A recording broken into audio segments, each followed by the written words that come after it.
Muli isang mapagpalang araw sa ating lahat. Tayo po ay nagbabalik sa pag-aaral ng salita ng Panginoon at tayo po ay nasa ika-17 kabanata na ng ika-4 na aklat sa Lumang Tipan. Ito po ay ang aklat ng mga bilang.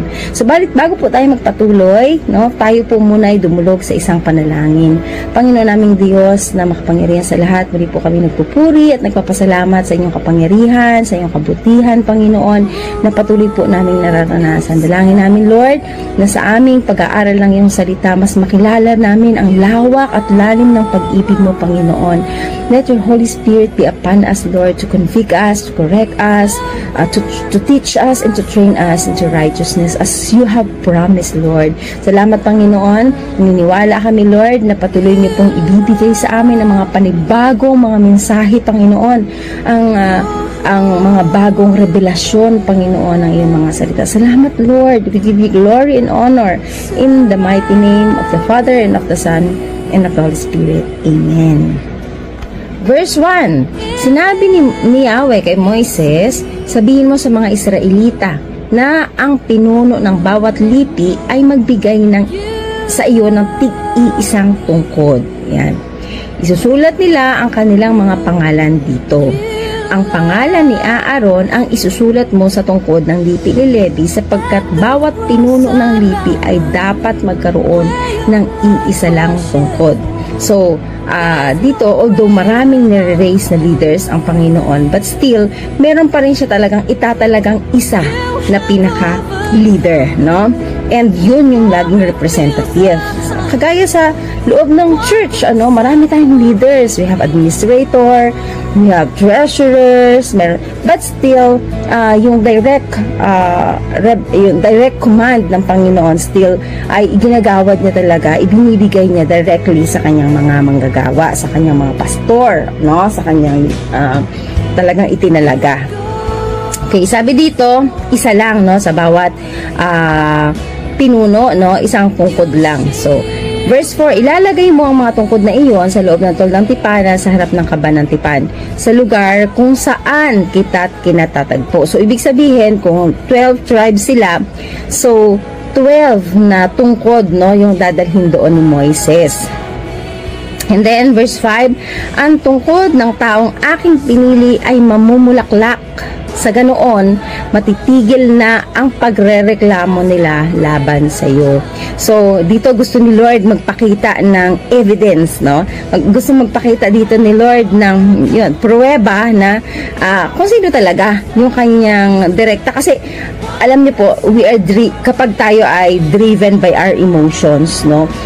Yung ating mga gustong gawin, yung ating mga panukala, lagi natin sinasabi, sabi to sa akin ni Lord, ang sabi sa akin ni Lord na, tandaan po natin, no? Although merong mga mensahe sa atin si Lord, as a leader pa rin ng church or as a leader ng isang organization, still, kung sino pa rin yung nakaluklok na pinaka-leader, siya pa rin talaga yung last say, no? Especially pag ito talaga ay tumutukoy, no, sa gawain ng Panginoon, still po, si Lord ay direktang nagbibigay ng mensahe dun sa kanyang itinalaga doon. Yan. So, sabi po dito, ganun nga ang sinabi ni Moises at nagbigay sa kanya ng tungkod ang mga pinuno ng bawat lipi. 12 lahat, pati ang tungkod ni Aaron.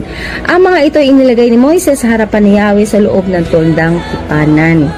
Kinabukasan, nang pumasok sa toldang tipanan si Moises, nakita niyang may usbong ang tungkod ni Aaron. Bukod sa usbong, namumulaklak pa ito at namumunga ng hinog na almendra. Inilabas ni Moises ang lahat ng tungkod at ipinakita sa mga Israelita. Nakita nila ang nangyari. Kinuha na ng mga pinuno ang kanilang mga tungkod. So, dito po makikita natin, no, yung katotohanan na once mapapansin po natin na yung mga itinalaga ng Panginoon, lahat, no, ng kanilang mga ginagawa talaga may bunga.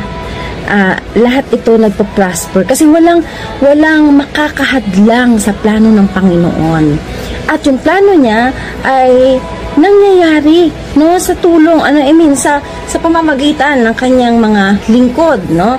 Kaya talaga, kumbaga po, ginagamit ng Panginoon ang kanyang mga itinalaga upang maisakatuparan, no, ang kanyang mga layunin. Well, pwede natin sabihin bakit? Kahit naman walang tao, pwedeng mangyari. Yes, of course. Kasi nga, si Lord makapangyarihan siya. Pero nais niyang patunayan sa atin na once itinalaga ka niya, never kang mapapahiya.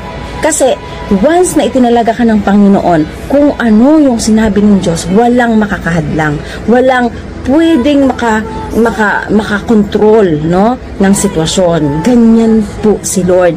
Kaya ang ganda lang isipin na once na tinawag ka ng Panginoon, na once na binigay sa iyo ng Panginoon yung posisyon na to, never kang mapapahiya, no?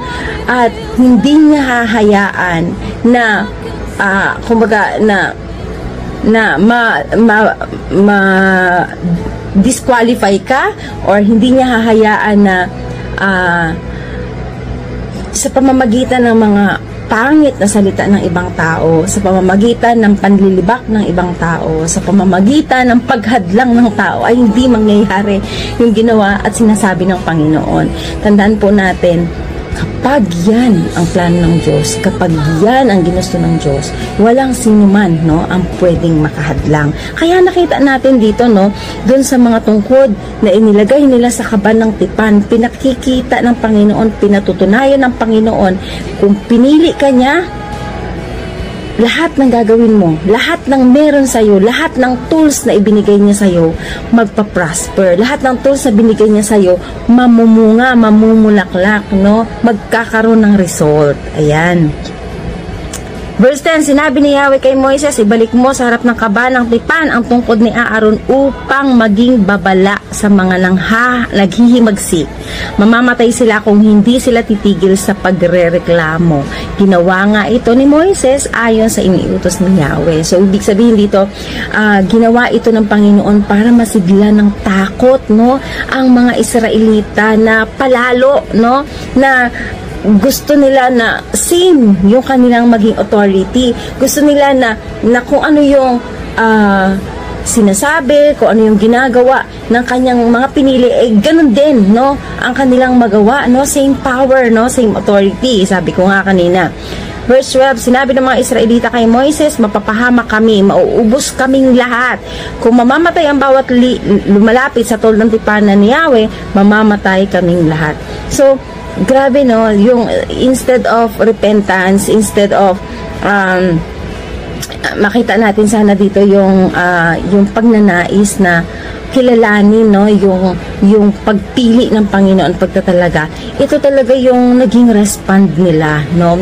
But then naniniwala po tayo, no, mga kapatid, na sometimes naiintindihan na natin alam na natin, napapatunayan na natin, pero meron pa rin tayong heart na kung saan talagang gusto nating i-push, no, yung gusto natin, yung kalooban natin, yung nais nating mangyari. But still, alam niyo po mga kapatid, makikita talaga natin kung ano ang plano ng Diyos, yun yung mangyayari. At walang sinumang makakahadlang dito. Kaya sana po, napagpala tayo sa mensahe ng ating Panginoon ngayong umaga, at patuloy po natin pagmilay-milay ang kanyang salita upang hindi po tayo maligaw, hindi po tayo magkamali, at hindi po tayo makaranas ng pagpalo ng Panginoon. Alahanin po natin, ang Diyos natin ay tapat at mabuti. Siya po ay mahabagin. Kaya sana po ay patuloy tayo, no, na magsiyasat ng kanyang salita. Kaya God bless everyone, and to God be all the glory.